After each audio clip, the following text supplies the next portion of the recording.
On this episode of the Ask Mike Reinold Show, we talk about treating Tommy John injuries of the ulnar collateral ligament non-operatively and how many times they end up getting surgery. The Ask Mike Reinold Show. Helping people feel better, move better, and perform better.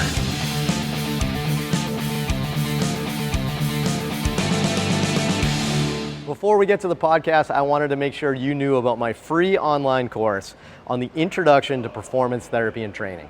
If you want to learn how to get started optimizing and enhancing performance, this is the course for you. Head to mikereinold.com/performance to sign up today. Welcome back, everybody, to the latest episode of the Ask Mike Reinold Show. I am joined by our crew at Champion PT and Performance. Great collection of us today.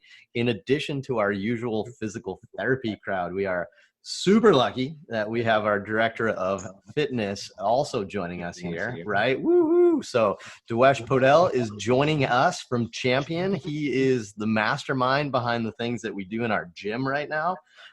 So stuff like fitness and sports performance, those things, and coming up with all of our systems that we help integrate. So Dewesh has been eager to join, but to be honest with you, we've been filming these at goofy hours. So it's not that he has been avoiding us. It's just that he's usually working or something, and we're taking our mornings off for the physical therapy group. So welcome, Dewesh. Dewey. Thank you. Dewey. Lots of pressure here now, Dewey, because now the world knows you, and they're going to expect to see you on future episodes. I'll be here, everyone. So anyway, join Lenny Macrina, Dan Pope, Dave Tilley, Lisa Russell, Mike Scaduto, everybody here. I have no idea the way Zoom organizes the videos on your end, and I'm pretty sure it wasn't like that. But anyway, hopefully my crew can figure out who I pointed to when we do the transcriptions, and we'll have another amazing podcast episode. So anybody else want to hear me ramble, or should we get to the next question? I like it. Keep going. Ramble. Right? Or see, this is Len. This is for you. I'm going to bring the microphone down. The next question. Whoa, that sounds good. Was that good? Yeah. I'm getting better at this. This is pretty good. I'm learning from Tilly. All right, what do we got? We have Justin from Miami. He says, "What's up, guys? Wondering your thoughts and experiences you've had with long-term outcomes regarding Tommy John injuries, returning to sport, etc., without having surgery. So a non-operative treatment for grade 1 or grade 2 UCL sprains. Our clinic specializes in youth to Major League Baseball players, and the research is kind of all over the place, and it's very little on long-term outcomes. Seems like most of them get back to the sport easy, but we have many repeat offenders. What are your thoughts?" So let's see. Let's start this off easy, because he said grade 1, grade 2 UCL sprains. Let's start this off easy. Dave Tilley, I'm going to call on you. Do you ever see grade 1, grade 2 UCL sprains? Yes. You do? Really? I guess you do. I was just thinking yours were more. Yours would just blow up in the gymnast environment, like it was just like a grade 4. There are some grade 11 is their arm disintegrates. No, we see a few of them because they're like hyperextension overloads. Like they like lock out into hyperextension and it sprains the anterior capsule and the UCL. That's it. Ooh, man. All right, we're gonna come back to that. So because wow, that's gonna be hard to do non-operatively. But we'll get back to that. So yeah, I mean, so the big thing with the UCL though, I think we should consider before we get too deep is grade 1, 2, and 3, right? And kind of talk about those real quick before we discuss that. I love the scale, by the way. Who came up with the scale? Let's do the research on ligament injuries and how we came up with the scale. It's like mild, moderate, freaking torn in half. Right? It's like that is our scale system, right? So all right, so it's not freaking torn in half. So let's go, it's a 1 or a 2, which I don't even know how we really grade those. But with a UCL injury, it's very rare that it's traumatic, an acute traumatic injury, like it snaps in half. So I actually brought Dave up because in gymnastics, they probably get some more of those, right? Like and Dave, how do they happen in gymnastics? Like forced hyperextension usually, or is it valgus? Classic foosh. People like put their arm out when they're like falling on a skill and it like hyperextends and dislocates. The hardest case, and I can tell the story later, which I've never been more thankful for your guys' mentorship in my life, is that we had the hardest case I ever treated was a girl who dislocated and tore both her Tommy Johns. We call them Tammy Janes in female, but she both at the same time. So she literally did a scale, landed both arms hyperextended, tore both her UCLs and dislocated both, and then had some nerve issues. And I was like, this is way too much for me as a new grad. Need help. So we tried non-operative rehab. I'm just kidding. No, so she definitely went to surgery. That one was super easy. So Lenny, I think you're at a big disadvantage for this conversation, right? But I think you and I are a good tandem for this. You see a lot of injured people. You usually see them when they're worse off and less like, hey, it hurts me a little bit. Like they usually got to be pretty flared up to get to see you or ready to go. What's your experiences in general on this? And what do you think your success rate is for non-operative? Yeah. I would say, I mean, I definitely can recall cases in my head where I've had people come in either after PRP or no PRP, and it was a mild sprain, right? Like that grade 1, 2, whatever. However, it's a very subjective grading, I think. But I've had people successfully get back. It's especially the ones that are in their senior year and are just forcing it. Will get 1, maybe 2 years out of it, but I don't recall, that 5, 6 year I got back. It's usually like we're forcing the situation because of their personal situation. I'd say more likely than not, they need surgery if they are symptomatic on the table and they can't throw. They're symptomatic on the table because they can't throw. So we look at them on the table and they're still symptomatic, and there's a good chance they need surgery. But again, I don't know how the docs determine it on MRI, like what they're looking for in particular. Obviously looking for a gross, blowout, so to speak, where the fluid's leaking out of the joint. That probably doesn't have a good prognosis, but I have had it. Why? I don't know. Maybe I doubt it was anything in particular I did. Like, it wasn't anything different that I did, but I think maybe on exam, somebody presents with pain with not all the tests that I do, which is going to be like a milking sign, which is going to be like a supine, forced valgus. If they have significant pain with both of those tests, there's a good chance they're going to fail, non-op surgery or non-op treatment like PT. But there is hope, but I would say it's probably, 20%, maybe something like that at most. I would say. I don't know. Yeah, I mean, I think I would agree with you with that percentage too. I mean, I wonder if a lot of times the grade 1s that are mild injuries are the people that just have like an achy elbow and they don't even think anything of it, right? Like it's not injured. It's like more a little sore. And then by the time they get in the clinic, it's almost a grade 2. This is going to be our new scale, by the way. It's grade 1 is it's not sore enough to come see me. Grade 2 is it's sore enough to see me. And grade 3 is still, it's torn freaking in half. Right. So that's our scale system. But like, it's maybe that's a big part of it, Len, is we don't see a lot of grade 1s maybe. But that being said, I don't know. I think over the years we've gotten a little bit more pessimistic with these.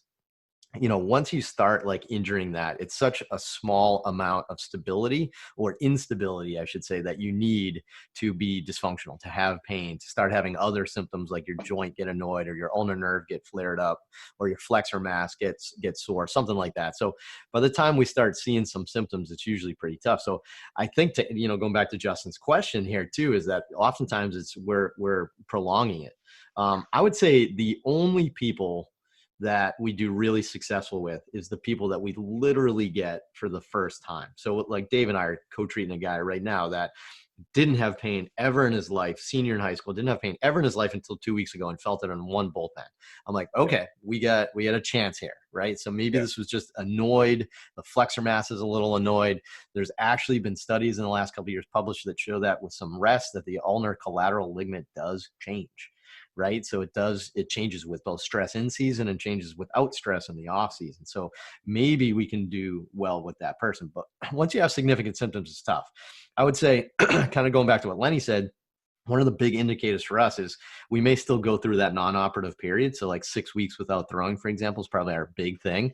I can usually tell if I'm confused on day 1, it's usually by week 3, I'm not confused anymore. You're either better or not. It's very rare that you get to week 3, 4, you're still a little sore, but then magically week 5, week 6 without throwing, you're better, right? That is, a little bit more pessimistic. So we use that as a scale. So I think you're right, Justin. I think there is some pessimism as to how well this works. I think it's probably because a lot of times they come see us when it's a little bit too far along, right? But why don't we focus on what we can do in that 6 weeks real quick to kind of finish up this podcast episode a little bit, because I think we're all still going to be faced with that. I talked to Dr. Andrews in January this year. So I still ask him like the same questions over and over, like every year when I bump into him, because I want to know his answers. But we still think the majority of people should go through that non-operative period of like 6 weeks of rehab, because most of them aren't ready for it. There are times that their exam on day one looks just bad enough, and the timing of this injury dictates that, hey, let's get this going so we don't screw up this year and next year, right? But most times we're going to do that 6 week period. So during that 6 weeks, I don't know, why don't we do this? Why don't we say, Lenny, I'd love to hear your thoughts on maybe like what's our brief summary of the rehab plan in the 6 weeks. And then maybe even Dewesh, what do we do different in the gym maybe during those 6 weeks to really get a good like comprehensive program? But Len, you want to jump in on that? Yeah, I mean, obviously the elbow takes the brunt of the force with throwing.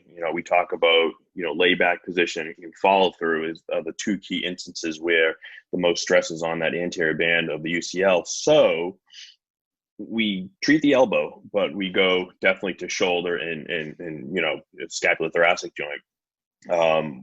We put some research out that showed that lack of overhead mobility, so flexion, may contribute to stress on the elbow. So we have to look at that. Do they have good passive and active overhead mobility? If they don't, we need to address that to try to take some stress off that medial elbow. Maybe that's why they caught them in trouble. Maybe they were doing something, heavy lat dominant like throwing or anything else that would block their overhead mobility. So we're going to address that. Obviously, we're going to look at shoulder weakness. We're going to do some handheld dynamometry, isometric testing, and see if their ratio of ER to IR is appropriate. We probably want, about 65-70% of a ratio of external rotation, internal rotation. So we're going to try to tease that out. We're going to do total motion. We're going to look at passive, external, and internal rotation bilaterally and get a total motion number bilaterally. Hopefully it's pretty symmetrical. The numbers that make up ER and IR are going to be different. They should have more external rotation on the throwing side than the non-throwing side. If not, we got to figure out why. There could be gazillion scenarios that can contribute to that. We got to figure out why and try to address it. So we're going to look at overhead mobility, total range of motion ratio. We're going to look at strength, and then anything else. What are they doing in their programs? Do they ramp up their throwing? Did they begin incorporating a weighted ball program or something strenuous on the shoulder and elbow that may be contributing to this? And we're going to modify it or cut it out. So I think those, in a nutshell, are going to be my big points that I hit in somebody. And then we're going to come up with a program, and then we're going to figure out timeframes of when they need to get back to throwing, and count backwards. How much time do we have until you have to throw again, a season, and then figure out a throwing plan and come up with a plan for them, and then just kind of wing it from there, adjust as needed. So makes perfect sense, right? So most of the times people come to us and it's not like we do an exam on them and you're like, wow, you look amazing. Like, right? Like there's plenty of things we have to work on. So we're going to clean up their motion. We're going to clean up their strength deficits, which almost every kid has, right? And that, I think the biggest thing, cleaning up their motion and their strength. And then obviously it's workload management. So it's the first workload management is abstaining from throwing, right? So actually stopping throwing and taking that 6 weeks off, and then trying to figure out what happened in that period. How did they spike? Did they not have enough chronic workload buildup? Did they spike their acute chronic workload ratio? Like what happened with their throwing program? Did they do too much too soon? And hopefully these are some of the things that we can do when we get back. Now, Dewesh, last kind of like thing right here for me. Every kid asked me, we finish up our exam. We talk about like, all right, here's what we're going to do. Here's our 6 week program. And then the first thing they always ask is they say like, can I still work out? And they're always surprised when I said, yeah, absolutely. You can do everything. And they're like, wait, what? Part of that's because I know Dewesh doesn't do anything stupid, but like, and you can do some things stupid, but maybe Dewesh can talk about like some of the stupid things you could do with like a Tommy John. But yeah, no, I mean, training wise, I hate to say it, but like, I mean, it's valgus stress that causes this injury, right? So we're not doing a ton of valgus stress, but Dewey, anything that goes through your head in that 6 week period that you do different in the gym? Yeah, I mean, to start, the biggest thing for me is honestly, like, and you kind of mentioned this, is I want to make sure I still have confidence built in the athlete and letting them know that there's a ton that they can do, right? And we focus a ton on those things so that they're not bummed out about their elbow, but also bummed out about not being able to work out. So like for one, it's instilling a ton of confidence, saying, all right, there's a ton that we can do in the gym. there's probably a small percentage of things that we're not going to do, right? So some of these things might include stuff like front rack position. For a front squat, obviously we're not going to do cleans. A lot of our pitchers don't do cleans to begin with anyways. Because like Lenny talked about the milking side, right? That's it right there. We don't want to force it with speed and weight. Right. So, I mean, that's stuff that we're avoiding. And then, we might even avoid some things. And this we actually do with our general athlete population anyways. If they're hypermobile, right? Tilly kind of mentioned in the gymnast, like super aggressive hyperextension, right? We're keeping an eye on how we're coaching people through push-ups and things like that might, take them into that gross hyperextension. And we're going to try to cue them out of that, or maybe even not program some of those things where we know they're going to default into it. And then after that, it just becomes, a game plan working with the PTs. Right? If I'm working with Lenny, we're gonna talk back and forth about, what the next step for the progression is when we start adding in med ball stuff, right? Because we probably got to be doing that stuff before we get back into throwing actual baseball. So I mean, once you figure out what you want to avoid, build out some of the strength. The rest is just communicating with the PT and figuring out a game plan to get the athlete back in action. Awesome. Makes sense. And I think the only thing I would add probably with that is that sometimes, depending on how bad these injuries are too, you can have like a decent little flexor pronator strain that comes with this, and just keep that in mind too. But I mean, I think that'll be a little self-limiting. It'll be obvious, but like sometimes we're not like going heavy grip. Like I don't think the 6-week period is like the time to PR your deadlift, right? Like we'll get to that down the road, but you can certainly do things. You can hold dumbbells, you can hold bars. It's okay. But like maybe we're not like pushing that in everybody. In this 6-week period, you have one thing that matters, right? Is getting this thing to heal to try to avoid surgery. So, all right, last thing I want to throw in there. Lenny didn't mention this.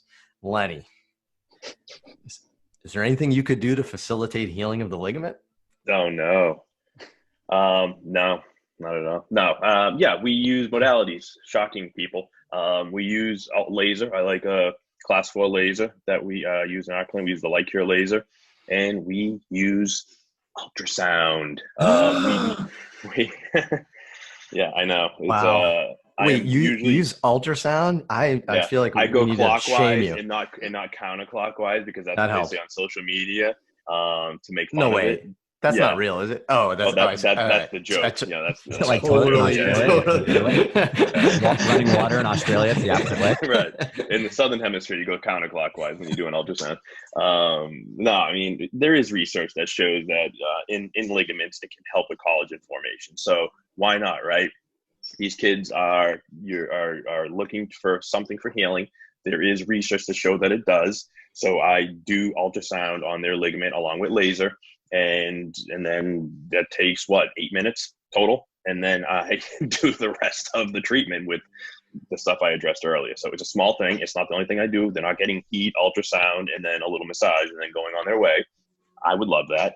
It could help, but there's definitely more to it. But we definitely use modalities. Yeah, I think this is a great example of why we use modalities. Sometimes our PT students come in, especially if they're big on Instagram, they'll come in and like they start working with the first week of non-op Tommy John, and we're like, all right, hey, let's do an ultrasound on them, and they're like taken aback. They're just like, oh, I don't know how to handle this. I don't know how to reconcile my beliefs right now, like with what I'm learning, and they get all bent out of shape. But yeah, I mean, like there's studies on rats and rabbits or whatever. I don't know what to study, but on like ATFLs and MCLs and the knee. It's like, look, we got 6 weeks to get this kid back into playing baseball. We're going to do anything we can. So our goals: normalize motion, get their strength back, get their total body going in the gym while we facilitate healing of the ligament.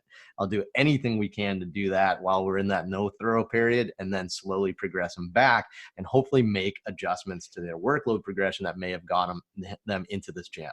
Now, one thing we didn't talk about was biomechanics, because that's not us, right? That's not our world. We send her the sport coaches for that. Sure. Do I look at the kids' mechanics sometimes even on video and just see if there's anything jumping out? Yes. But then we'll send them to, a friend of ours, somebody that we work with, a colleague that we can say like, hey, he's got a couple things that look like they put a little extra stress on his ligament. What can we do? Right. So hopefully that helps. You'd be surprised, right? Yeah. They all do. No wonder why your elbow hurts. Like, how did you learn to throw like that?